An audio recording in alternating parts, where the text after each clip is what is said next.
প্রতিটা মানুষের জীবনে এমন কিছু মুহূর্ত আসে যা তার চিন্তার জগৎকে চিরদিনের জন্য ওলটপালট করে দেয়। আজকের গল্পটি তেমনই এক মুহূর্তের, এমন এক গল্প যা শোনার পর হয়তো আপনি আপনার চারপাশের মানুষগুলোকে একটু অন্যভাবে দেখতে শিখবেন। এই চিন্তা করতে করতেই একদিন গাড়ি নিয়ে অফিসে যাচ্ছিলেন বিশিষ্ট ব্যবসায়ী আরিয়ান চৌধুরী। আরিয়ান চৌধুরী নিজের মেধা আর পরিশ্রমে শূন্য থেকে শিখরে ওঠা এক ব্যবসায়ী। তার অভিধানে অসম্ভব বা ভাগ্য বলে কোনো শব্দ ছিল না। সে বিশ্বাস করত মানুষ তার নিয়ন্ত্রণের বাইরে কিছুই পায় না, আর যারা পায় না তারা আসলে যথেষ্ট চেষ্টা করে না। হঠাৎ গাড়ির জানালায় একটি মৃদু টোকা শব্দটা তার চিন্তার জাল ছিঁড়ে দেয়। আরিয়ান চরম বিরক্ত হয়ে পাশে তাকালো। দেখল বয়সের ভারী নুব্জ, রোদে পোড়া চামড়ার একজন বৃদ্ধ তার দিকে করুণ চোখে তাকিয়ে আছে। হাতটা প্রার্থনার ভঙ্গিতে বাড়ানো। ভিক্ষুক, করুণ, মিনতি ভরা এবং কাঁপা কাঁপা কণ্ঠে, বাবা, সকাল থেকে কিছু মুখে দেইনি, আল্লাহর ওয়াস্তে যদি কিছু সাহায্য করতে। আরিয়ান তার দামি ঘড়ির দিকে তাকালো, যেন তার সময়ের চেয়ে মূল্যবান আর কিছুই নেই।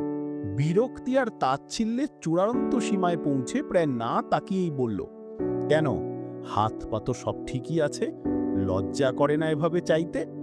আমার দিকে তাকাও, দিনরাত খেটে এই জায়গায় এসেছি, পরিশ্রম করো, ভিক্ষে কেন? বৃদ্ধ মানুষটির ক্লান্ত চোখ দুটো ছলছল করে ওঠে। অপমানে তার মাথাটা নিচু হয়ে যায়। ভিক্ষুক গভীর দীর্ঘশ্বাস ফেলে ভাঙা গলায়, সাহেব, সবার কপাল এক হয় না, আর পরিশ্রমের সুযোগও সবার জীবনে সমানভাবে আসে না। আরিয়ান তাচ্ছিল্যের হাসি হেসে, কপাল, এই কপালের দোহাই দেয় অলস আর ব্যর্থ মানুষেরা। যাও, রাস্তা ছাড়ো, সিগন্যাল ছেড়ে দিয়েছে। আরিয়ানের ড্রাইভার গাড়ি টান দেয়। গাড়িটা তীব্র গতিতে বৃদ্ধকে পেছনে ফেলে এগিয়ে যায়। আরিয়ান একবারও পিছু ফিরে তাকায় না।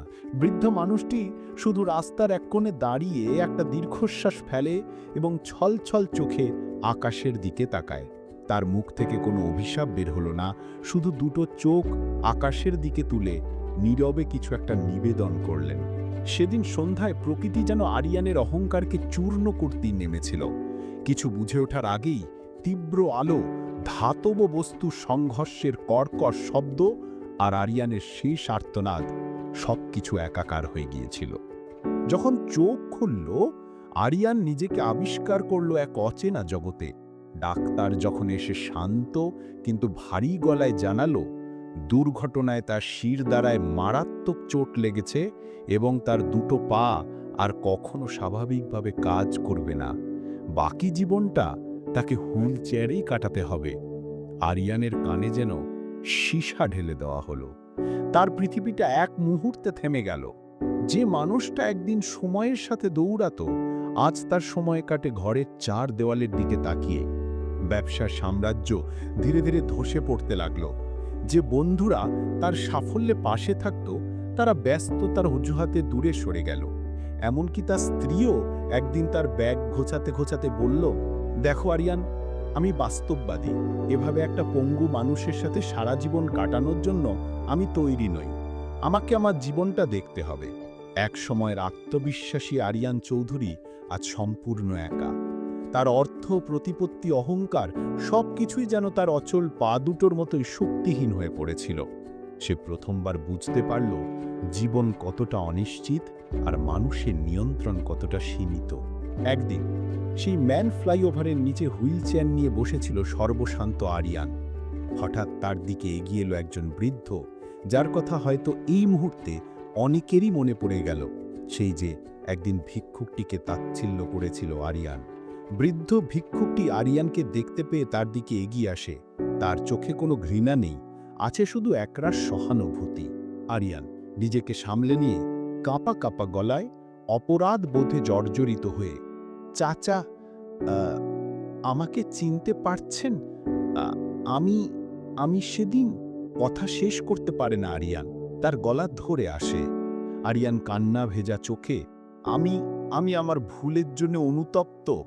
আপনি হয়তো আমাকে অভিশাপ দিয়েছিলেন, আর সেটাই হয়তো লেগে গেছে, পারলে আমাকে ক্ষমা করে দিন।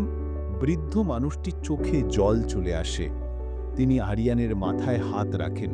ভিক্ষুক: না সাহেব, আমি আপনাকে কোনো অভিশাপ দিইনি। অভিশাপ দেওয়ার মতো ক্ষমতা আমার নেই। আমি শুধু সেদিন আপনার চলে যাওয়ার পথের দিকে তাকিয়ে আল্লাহর কাছে বলেছিলাম, হে মালিক, এই মানুষটার মনে বড্ড অহংকার। তুমি তাকে এমন একটা উপলব্ধি দিও যা তাকে শেখাবে যে মানুষের ক্ষমতা কতটা সীমিত আর তোমার দয়া কতটা অসীম। এই জীবন বড়ই অদ্ভুত।